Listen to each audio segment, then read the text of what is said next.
Can you train a model in Google AI Studio? Well, in this video, I'm going to explain easily and how you can indirectly do it in Google AI Studio.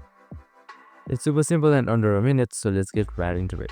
Now, first things first, what you need to keep in mind is that you cannot directly train on the Google Studio AI, so there is no current feature for it. There might be in the future, but not yet.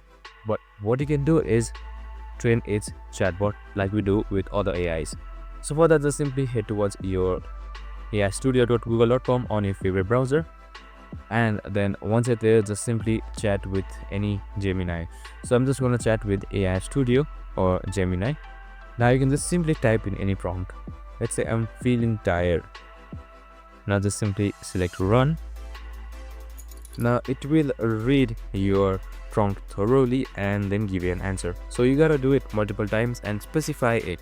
So once that is done, your AI will be trained and will get used to your prompts and information. And that's it. That's how you easily train your AI or Google AI Studio model in Google AI Studio. I hope this video helped. If it did, make sure to like, subscribe and tune in with us for more of these videos. See you in the next one.